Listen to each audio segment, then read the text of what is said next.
Hi, my name's Chris Scott, and before we get into an interview with Michael about VDP wines, I want to reiterate the German labelling rules. This is something that many students struggle with because it's a little bit different to most of the other countries, similar to Austria, but very different to many other countries in terms of their labelling laws.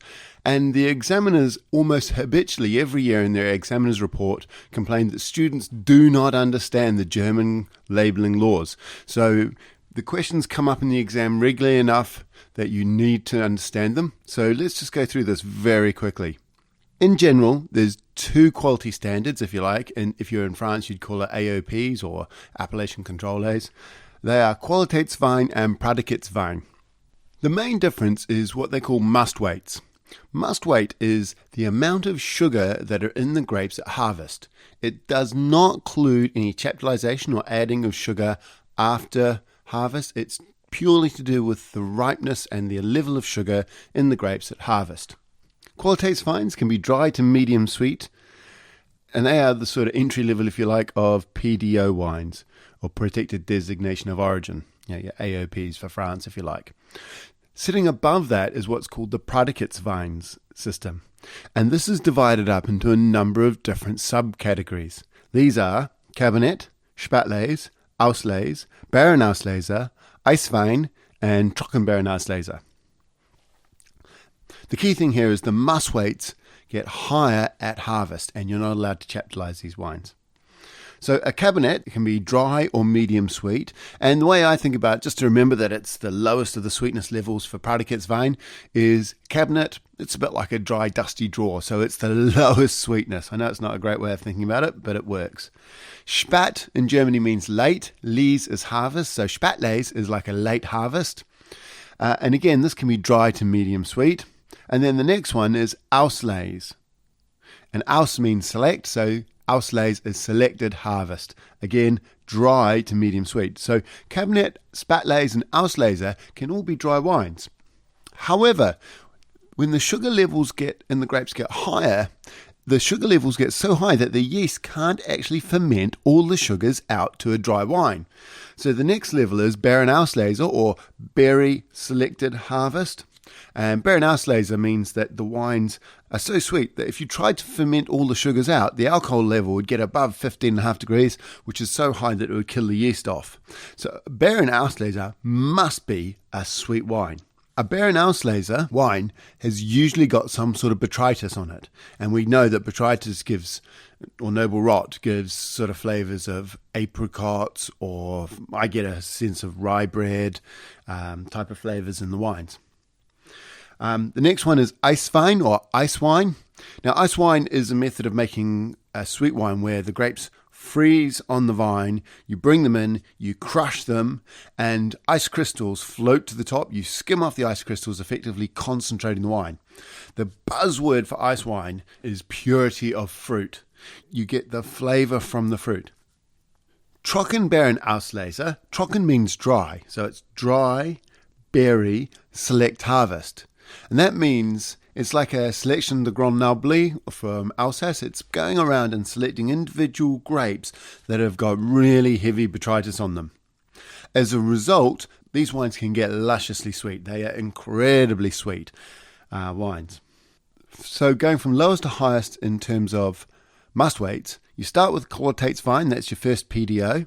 Then above Qualitätswein is Prädikatswein, and Prädikatswein is broken up into Cabernet, Spätlese and Auslese, which can all be dry or medium sweet. And then when you get into your Beerenauslese, berry selected harvest, which has got botrytis, Eiswein and Trockenbeerenauslese, they are even sweeter. These wines can only be made into sweet wines. When we get into VDP, you'll find out about them being from a selected group of producers. They have a trademark known as Großgewächs, and Großgewächs means that it is a dry wine made by a VDP producer. So you may see on the bottle a couple of GGs on the bottle with a pair of grapes, a set of grapes underneath it. That's known as Großgewächs. If you see GG on the bottle or the words Großgewächs, that wine is dry. And because the VDP only produce Prädikats quality wines, it's going to be a Cabernet, a Spätlese, or an Auslese. Okay, let's get on to our interview about VDP and Michael, and hopefully you'll hear these words coming up. Remember just to try and keep them in order. Hi, I'm here with Michael Adelmann. You're one of the 5 vice presidents from the VDP. How are you, Michael? Very fine. I think we have a wonderful fair here at the Mainzer Weinbörse, and there's a great response.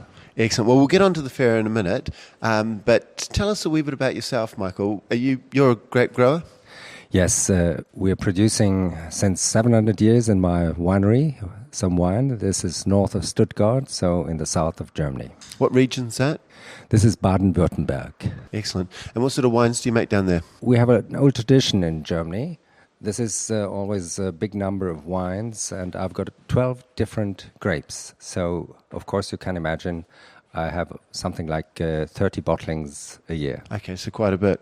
Quite a bit, yes. And now that you're a vice president of the VDP, are you in charge of a particular area of the VDP, or is it there's just 5 of you to discuss amongst yourselves or argue? Yes, I'm in a group which tries really to bring a short message over to the public. This is to show what we are aiming on. What does the VDP stand for? It is a small group of vintners in Germany. It's only 200 of them. And we have vineyards of about 4% of the German general surface. So really don't think it is a big surface we're working on. But you find quite a lot of traditional vintners over there and quite a lot of newcomers. What does the actual initials VDP stand for? The VDP means Verband Deutscher Prädikatsweingüter, and this means high quality wineries. And we concentrate on the top quality. Okay, and predicate, that's a bit like the Cabernet, Spätlese, and so on. Yeah, it's what is it? QMP, isn't it? You see on bottles of wine. Yes, exactly. But actually, it means also that the wineries themselves try to produce a good wine. How do you do that, though? How do you ensure that wineries produce a good wine? Do you have sort of rules and regulations that they have to meet? Yes, the first thing, we don't produce much on the surface. So normally maximum is only 7,000 liters a hectare, but the real average is about 6,500. So this is much less than the general production in Germany. And of course we have a lot of regulation concerning the different grapes, so they must be locally traditional mostly. And of course, we are not trying to introduce new techniques which do harm to the wine. So top techniques like we know from the New World are not allowed. Okay, so you control some of the weight, so 6,500 litres per hectare, so that's what, 65 hectolitres per hectare, isn't it? Which is a more sort of standard way I think about wines, which is still, it's not high, but it's not particularly low, is it? I was reading somewhere that the average the average is about 100 hectolitres per hectare, 110 for the whole of Germany. Is that right? Quite true. So, of course, when you produce Pinot Noir for the top quality, you don't produce more than 35 hectolitres a hectare. And Riesling normally doesn't pass over 55, maximum 60 hectolitres, maximum. And where's the extra? What's the big croppers? Do you allow things like Müller-Thurgau in there? They're quite enthusiastic cropping wines. Yes, of course they still exist, and Müller-Thurgau is much better than its reputation. But of course we also have some grapes which have a higher quantity. Like what sort of grapes are they?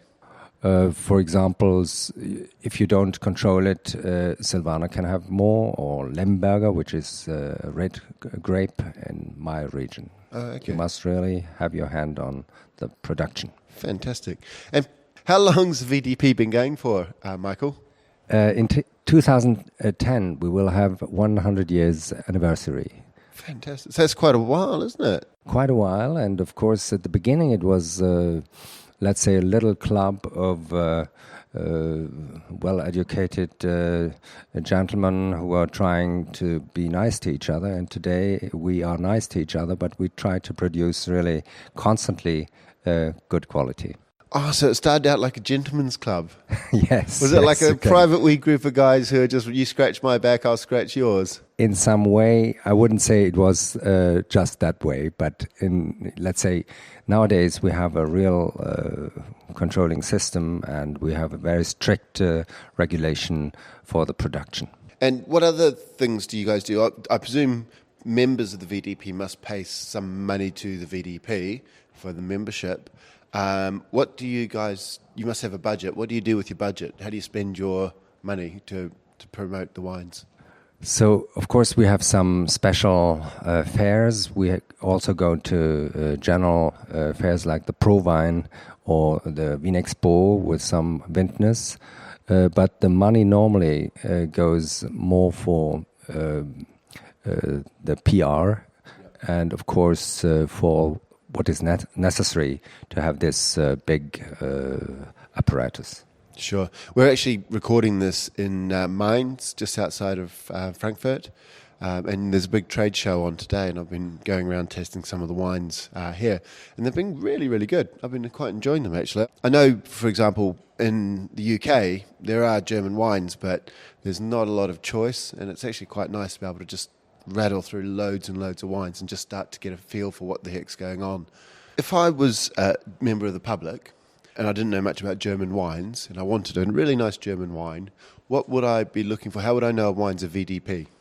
So at first, of course, you see on top it is the cap with an eagle. Yep. And sometimes with a VDP sign. And it's got the eagle's got a couple of grapes in the middle, isn't it? Almost. Yes. On its chest. So there's 1, 2, 3, 4, 6 grapes in the middle. It's the traditional sign for the VDP. Yep.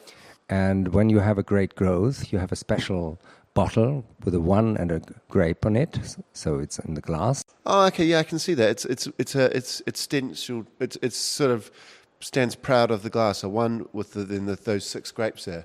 Yes, this is a signal, and if you look at the front label, it's only the side you see, the year, and of course the grape, which is mostly Riesling. So 60% of our grapes is Riesling in the VDP. Obviously, you don't mind which grapes are used as long as they're traditional grapes. Is that right? Traditional grapes, yes. What about Cabernet Sauvignon or anything like that sneaking in? No, it's not allowed. Not allowed? For this. Yet. You can do it for an ordinary wine, but not for the top class. So probably the easiest thing to find is look for the eagles on the capsule, really. Yes. And if you think it's a good wine, look for maybe a one stenciled into the bottle.